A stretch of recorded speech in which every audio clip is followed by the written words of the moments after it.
Most dinosaurs fought with their teeth. Ankylosaurus fought with its tail. If you were a hungry T.rex, would you dare risk attacking an Ankylosaurus? Before we find out, be sure to subscribe to Megar Science and join us for more prehistoric adventures.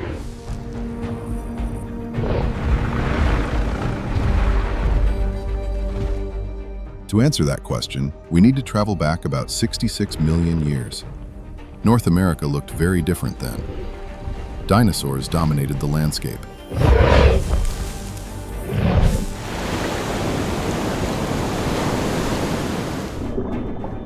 And among the giant predators and enormous plant eaters lived one of the most unusual animals of the late Cretaceous, Ankylosaurus.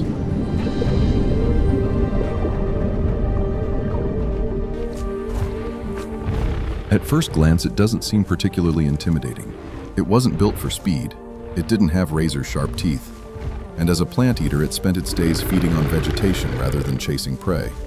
But evolution gave it something unusual. That was its tail.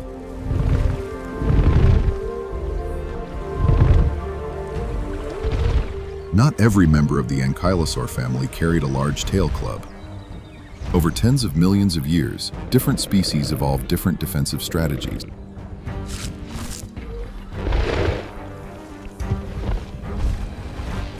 Some developed larger armor plates, others evolved prominent spikes, but a few took a very different path. Their tails began to change. Over time, the end of the tail became larger, heavier, and more specialized. In Ankylosaurus, this process reached its peak.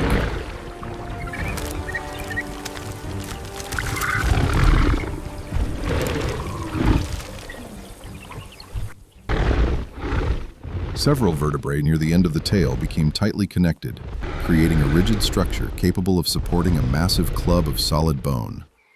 Powerful muscles and reinforced tendons helped control the movement, transforming what had once been an ordinary tail into something entirely different.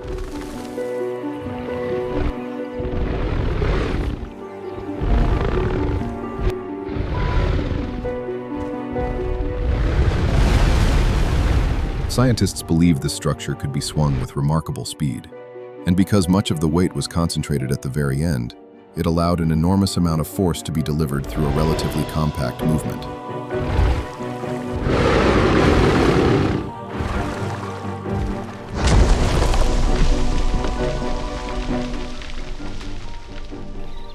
What's even more remarkable is that this adaptation wasn't the result of a sudden change.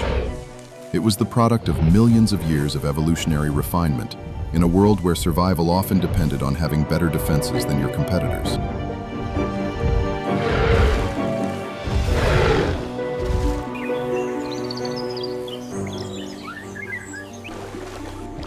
The result was unlike anything found on land today.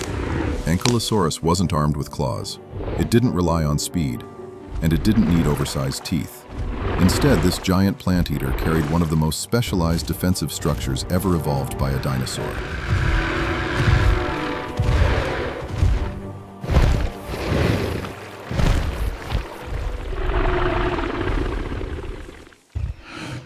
Because this isn't really a tail. It's a tool that helped this prehistoric animal survive. But a heavy club alone isn't enough. A weapon is only as effective as the system behind it. So where did all that power actually come from?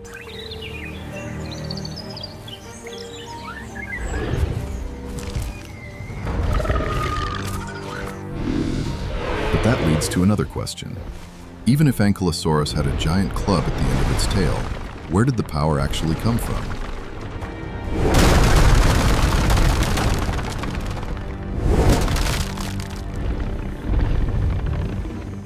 The club wasn't the weapon. It was only the point of impact. The real weapon was the entire animal. Look closely at the body of Ankylosaurus, and a pattern begins to emerge. Everything about its design favored stability. Its body sat low to the ground. Its hips were unusually broad. Its legs were short but incredibly robust. And its skeleton was built to support several tons of weight without losing balance.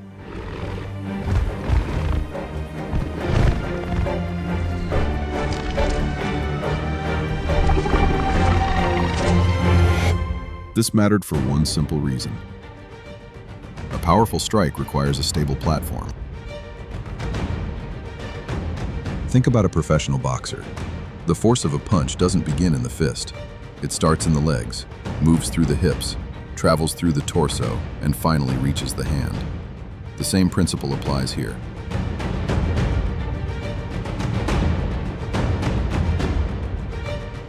When Ankylosaurus swung its tail, the movement likely began around the hips.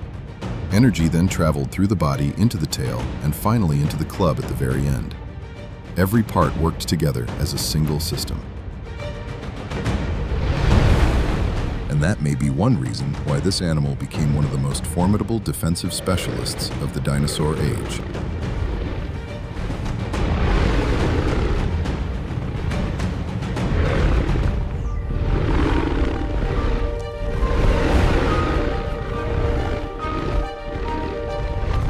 But the tail was not the only reason Ankylosaurus was so formidable. In fact, the tail was only one part of its defense system.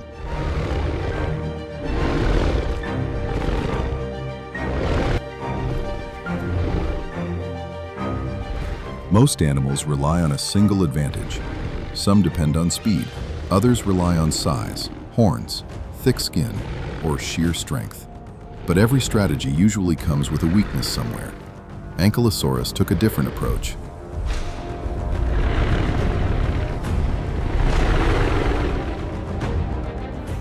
Instead of protecting one part of its body, it protected nearly all of it. Its skull was covered in bone. The neck was reinforced by armored bands. Large spikes projected from the shoulders. Sensitive areas of the face were protected by additional bony structures. Across the back, hundreds of osteoderms formed a rugged shield that covered much of the animal's upper body.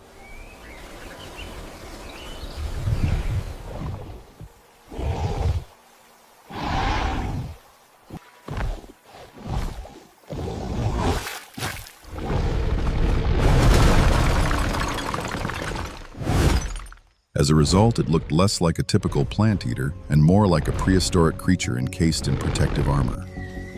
And contrary to what many people imagine, Ankylosaurus was much larger than most people realize.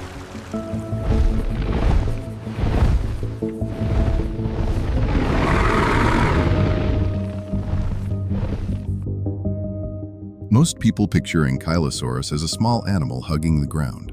The reality was very different. Adults could reach lengths of roughly 20 to 26 feet and weigh anywhere from 5 to nearly 9 tons.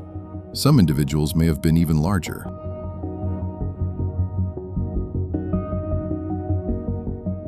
Standing next to one would have been an intimidating experience. Its body stretched longer than many modern pickup trucks. It was wider than most people expect. And unlike many large animals today, much of its mass was concentrated close to the ground, creating an impression of raw solidity rather than height. Compare it with a white rhinoceros, and it could outweigh it. Compare it with an African elephant, and the elephant still wins in overall size.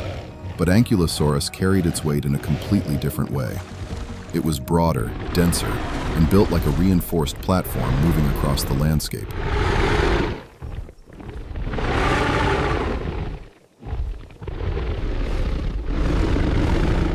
This combination made life difficult for any predator. Success often depends on finding an exposed area, a vulnerable target, or a weak point that can be exploited.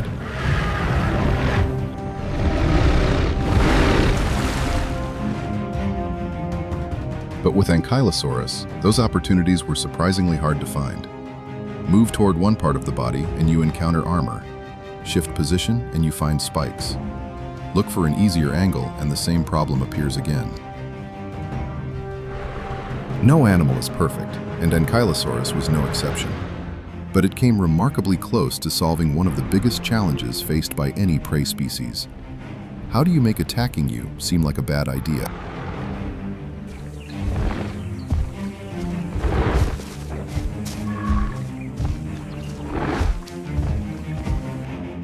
And that raises an even more fascinating question. If one of the largest predators of the late Cretaceous came across an adult Ankylosaurus, which animal would actually have the advantage?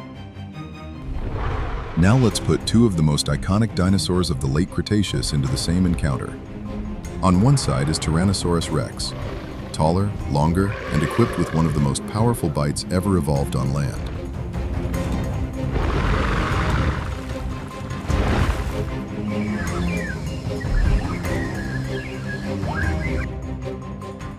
On the other is Ankylosaurus.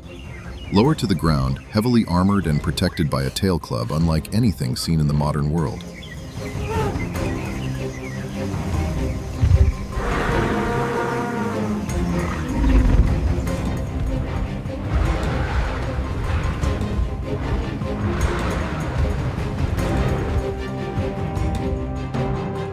At first glance, the advantage appears to belong to T.rex. It could look down on Ankylosaurus from above, its jaws could reach farther, and its sheer size made it one of the dominant predators of its ecosystem.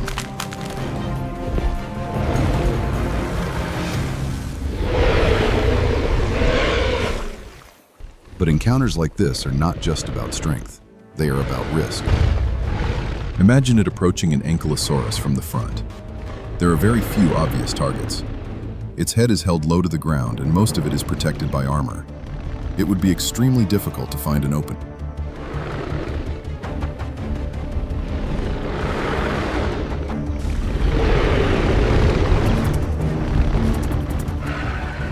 Move toward the side and a different challenge appears. You are now entering the range of the tail. Every step closer increases the chance of being struck. The safer approach becomes a more dangerous one.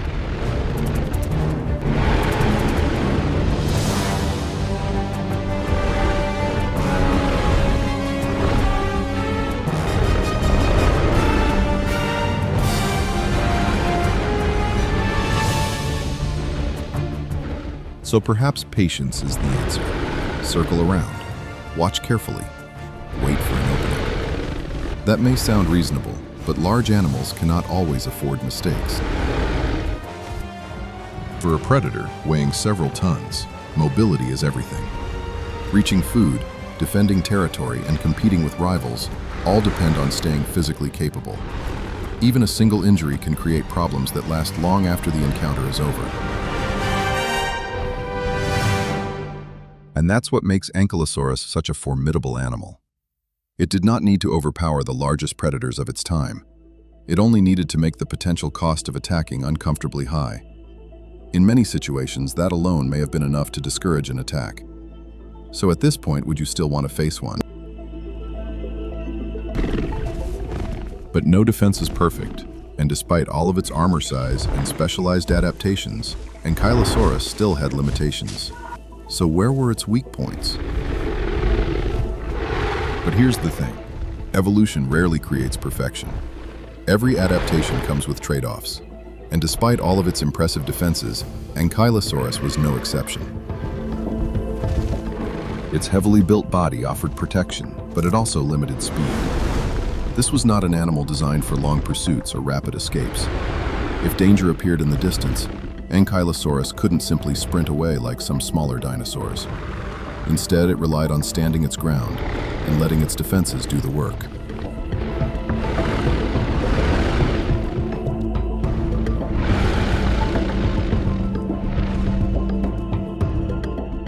Its size created another challenge. Moving several tons of armor, muscle, and bone required energy. Quick changes in direction were unlikely to be one of its strengths. While its low center of gravity provided stability, it also meant the animal was built more for endurance and defense than agility. Age likely mattered as well. A fully grown Ankylosaurus was an intimidating sight, but younger individuals were a different story. Before reaching their full size, they would have lacked many of the advantages that made adults so formidable. Like many modern animals, the youngest members of the population were probably the most vulnerable.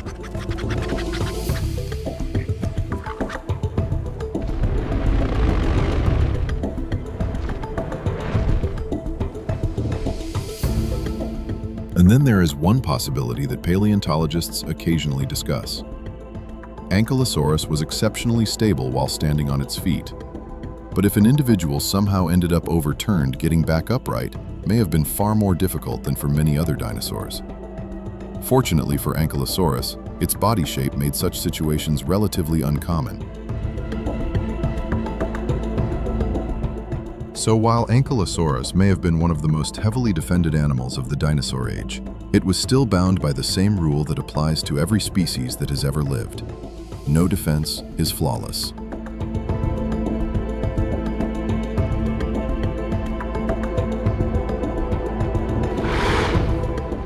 And perhaps that's what makes this animal so fascinating. It wasn't invincible.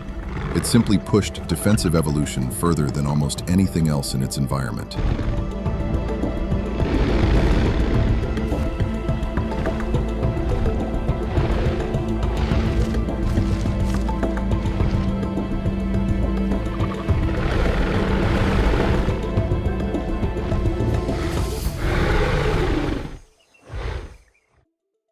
So even though Ankylosaurus was built like one of the most heavily defended animals of its time, it still had clear limitations shaped by evolution.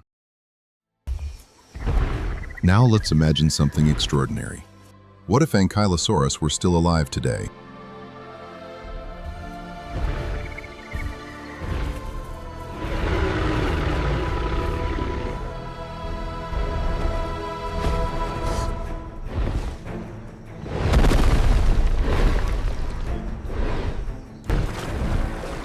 Forget the late Cretaceous for a moment. Imagine seeing one in a modern wildlife reserve alongside elephants, rhinos, and hippos. The first thing that would surprise you isn't its armor or its tail, it's its sheer presence.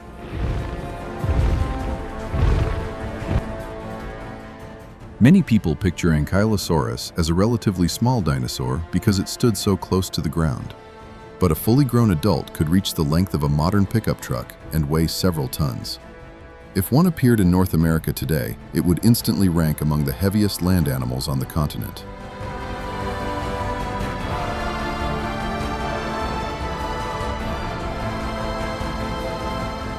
And unlike an elephant, which impresses you with height, Ankylosaurus would impress you with density. It would look like a moving wall of muscle, bone, and armor. Broad, solid, compact. The kind of animal that makes everything around it seem smaller than it really is. A fully grown Ankylosaurus would present a challenge unlike almost anything found in modern ecosystems. In fact, very few predators alive today would regularly view an adult Ankylosaurus as an easy target. Picture one standing beside a pickup truck in a parking lot. Suddenly, those fossil measurements become very real. Or imagine seeing one slowly cross a road in a national park.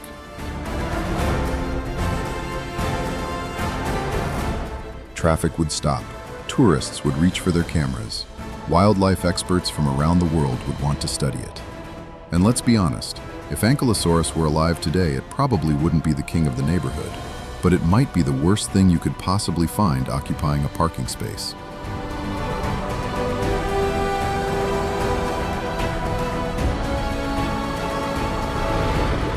So what do you think?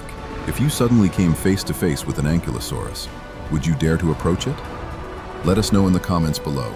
Thanks for watching, and if you enjoyed this journey into the prehistoric world, don't forget to subscribe and turn on notifications for more dinosaur adventures.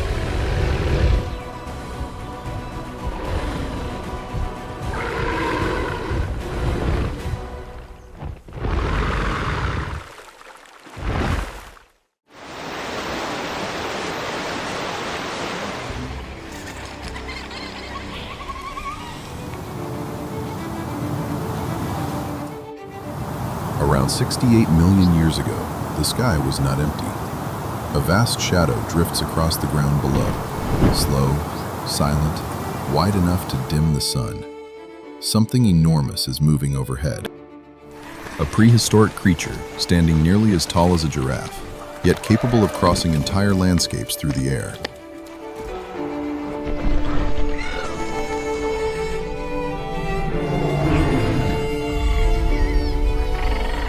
At the end of the Cretaceous, down below, apex predators like Tyrannosaurus rex ruled the land.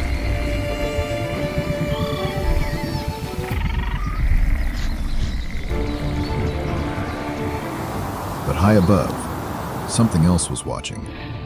Silent, patient, deadly precise. And when the moment came, it would strike without warning.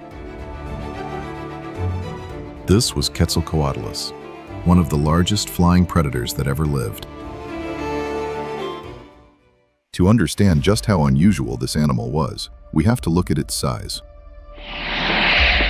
Quetzalcoatlus was one of the largest flying animals ever discovered among all prehistoric creatures.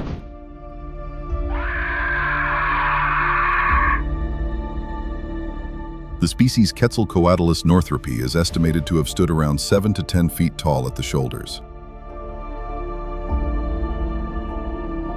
When fully upright, its head could rise over 13 feet high, comparable to the height of a giraffe. Its wingspan reached an astonishing 33 to 36 feet, wider than a small aircraft, and far beyond anything seen in modern birds.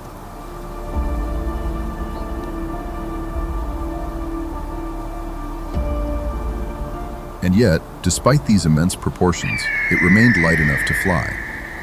Estimates suggest a body weight ranging from about 450 to 500 pounds, making it one of the heaviest animals ever to leave the ground. For comparison, the largest flying birds today, like the wandering albatross, seem modest beside it. Even earlier pterosaurs rarely approached this scale. This was an animal that pushed the limits of what flight could be.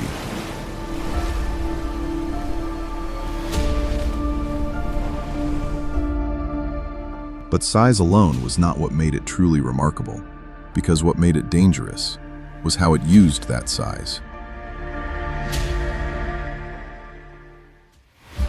Unlike modern birds of prey, it did not rely on high-speed dives from the sky.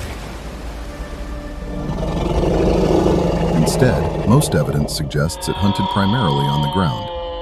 When walking, it folded its wings and moved on all four limbs. This posture gave it stability and control, allowing it to travel across open terrain with surprising efficiency.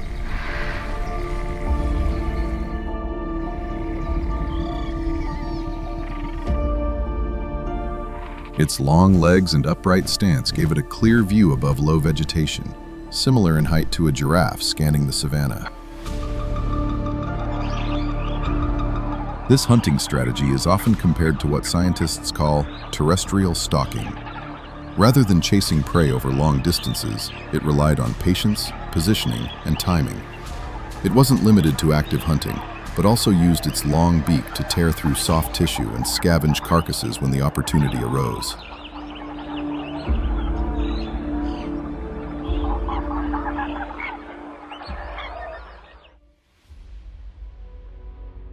Its skull and beak were key to this approach. Long, lightweight, and reinforced for strength, the beak functioned as a precise grabbing tool rather than a crushing weapon. It was well suited for picking up small animals quickly, with minimal struggle.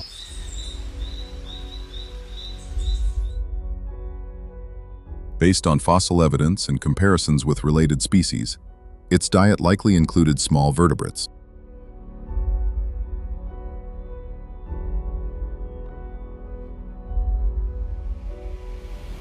Juvenile dinosaurs, especially young hadrosaurs or other hatchlings, would have been vulnerable targets.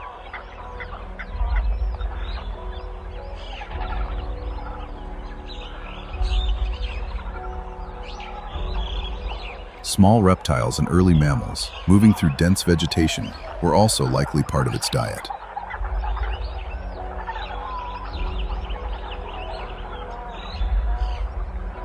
In coastal or river environments, it may have taken fish or scavenged opportunistically.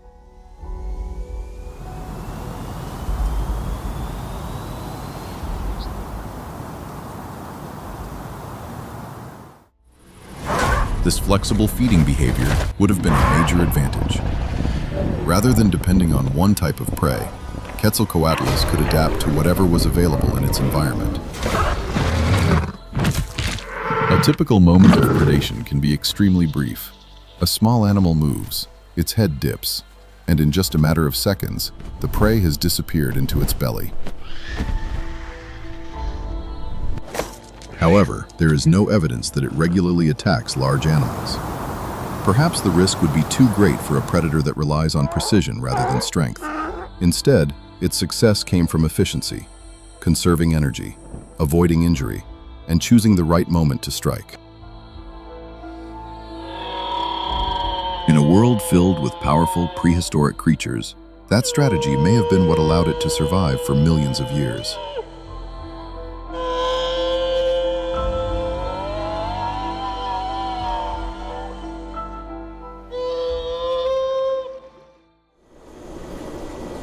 For an animal of this size, taking off was one of the greatest challenges it faced.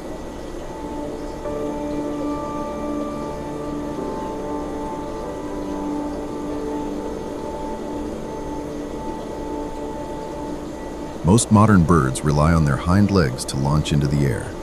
Larger birds often need a running start to build enough speed. But Quetzalcoatlus was simply too large for that approach to work. Instead, it used a different strategy. Before takeoff, it lowered its body close to the ground.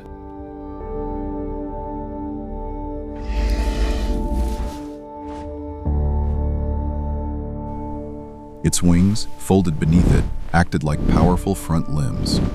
Then, in one explosive motion, it pushed off with all four limbs at once. This is known as a quadrupedal launch. By combining the strength of its legs and wings, it could lift its body several feet into the air almost instantly.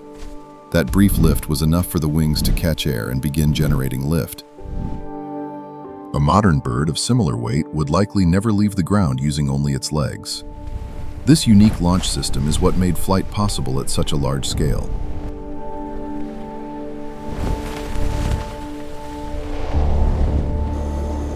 Other large pterosaurs, like Pteranodon, likely used a similar method, though none reached the same size. Once airborne, Quetzalcoatlus relied on efficiency rather than constant flapping. Its long, narrow wings were ideal for gliding.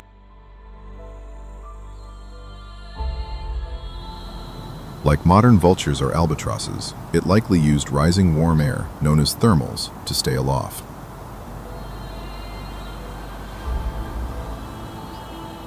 It could travel long distances across a landscape filled with prehistoric creatures.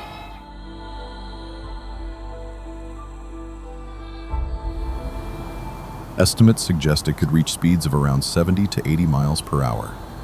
In a single day, it may have covered hundreds of miles while searching for food.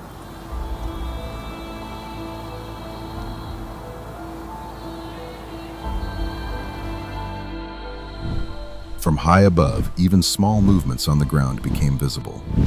Flight was not just movement, it was an advantage.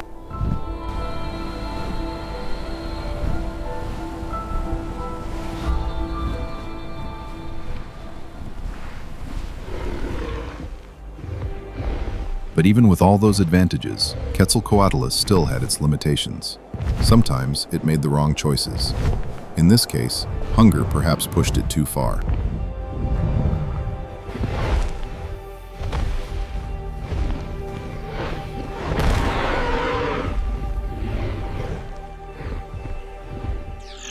Below, moving through open ground, is an Ankylosaurus.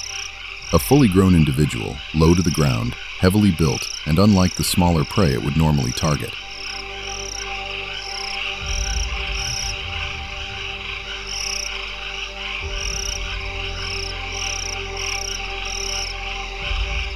This is not a typical hunt. Among prehistoric creatures, few were as well protected as Ankylosaurus. Its body is covered in thick, bony armor, forming a natural shield across its back and sides. Its tail ends in a massive club weighing close to 30 to 40 pounds. That tail is not just for display, it is a weapon. Studies suggest the force of a full swing could reach around 14,000 newtons, more than enough to break bone if it connects cleanly. And this time, an Ankylosaurus is the prey Quetzalcoatlus is targeting. Quetzalcoatlus circles from a distance, observing, assessing the risk. It approaches one step at a time, looking for an opening. But this is not a target that can be taken down quickly. The Ankylosaurus pivots, keeping its armored body turned toward the threat. A moment of silence. Then it lunges forward, trying to close the gap. The reaction is instantaneous. The Ankylosaurus's tail swings with speed and power. A clear warning. Just one direct hit would be enough. For a predator built on precision rather than durability, an injury like that could mean the end.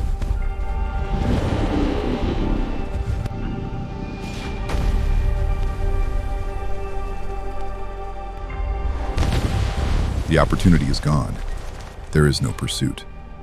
For all its size and ability, Quetzalcoatlus was not built to overpower animals like this.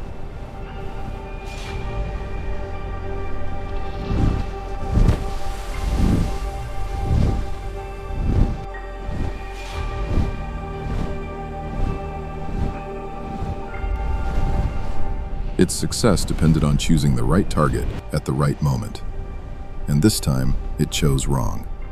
Even a giant of the sky had to recognize its limits. Because in a world filled with powerful prehistoric creatures, survival was not about strength alone, but about knowing when to walk away.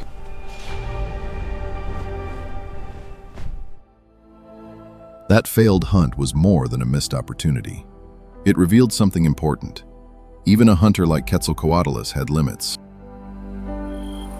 Like many prehistoric creatures, its life began in a far more fragile state.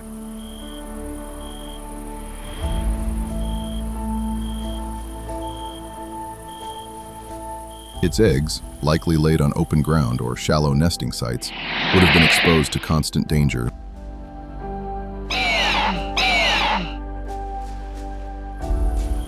Even after hatching, the young would have faced the same risks.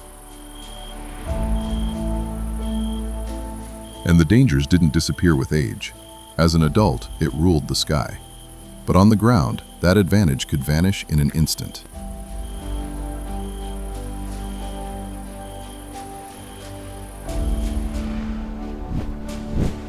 Down there, it was no longer untouchable. Giants like Tyrannosaurus rex dominated these environments.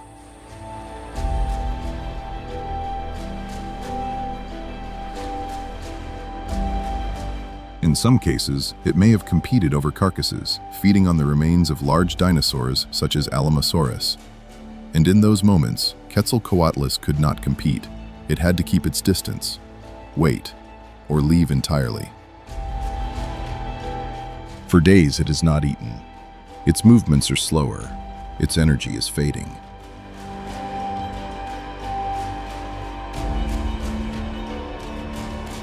But it still risks searching for prey, because for this creature, time may be running out. The terrain it once crossed with confidence now demands caution, and even a giant of the skies must face the reality of survival. It knows that one wrong move could be its last.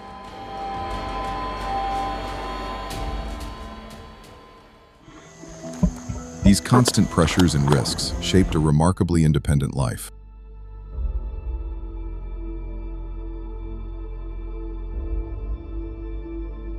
Some smaller members of this genus gather in groups, but not all Quetzalcoatlus species live in herds. Among them, Quetzalcoatlus northropi is primarily a solitary giant, roaming alone across vast ancient floodplains and river systems.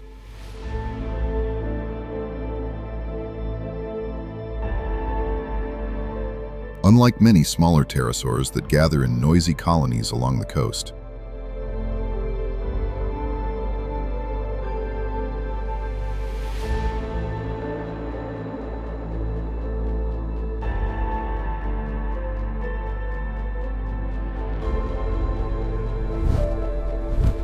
this giant creature prefers to roam alone. It glides for hundreds of miles across the plains, spending days or even weeks without encountering another of its kind.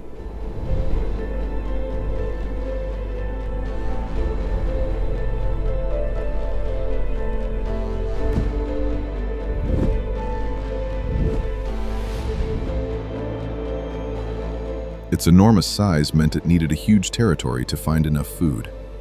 A single Quetzalcoatlus northropi might claim hundreds of square kilometers as its hunting ground.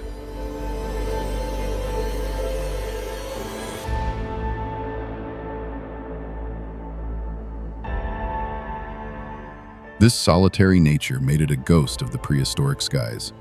It appeared without warning from high above, struck with deadly precision, and then vanished back into the vast blue, silent, independent, and untouchable in its domain. In many ways, its loneliness was both its greatest strength and its hidden vulnerability. Quetzalcoatlus thrived for millions of years, but no matter how well adapted, its story, like that of so many Cretaceous giants, would come to a sudden end with one of the greatest catastrophes in Earth's history.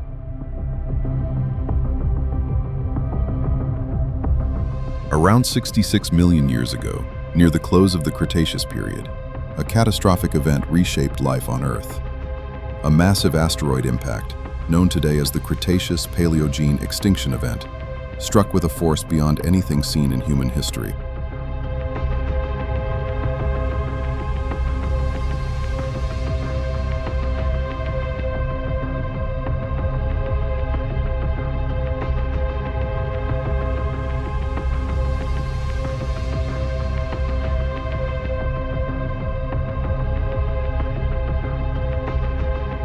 Wildfires spread across continents. Dust and debris filled the atmosphere, and ecosystems began to collapse. For prehistoric creatures like Quetzalcoatlus, the consequences were devastating.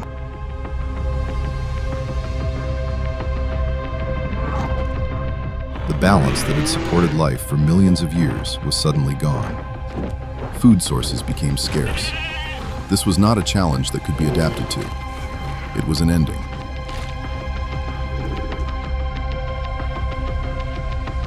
Alongside Quetzalcoatlus, many of the most iconic animals of the Cretaceous disappeared. Tyrannosaurus rex.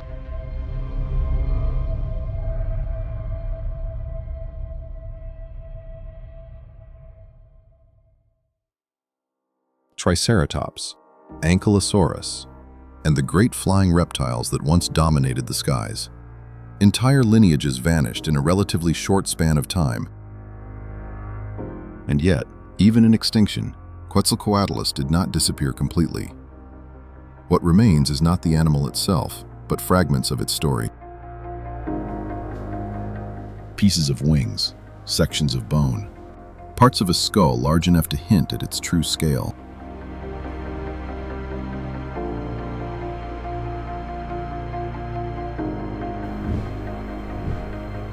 Despite decades of study, the fossil record of Quetzalcoatlus is still far from complete. Much of what we understand today is built from comparison, from related pterosaurs, from structure, from inference. And because of that, key questions remain. Its exact hunting behavior is still debated. Did it rely entirely on ground stalking, or did it sometimes strike from the air?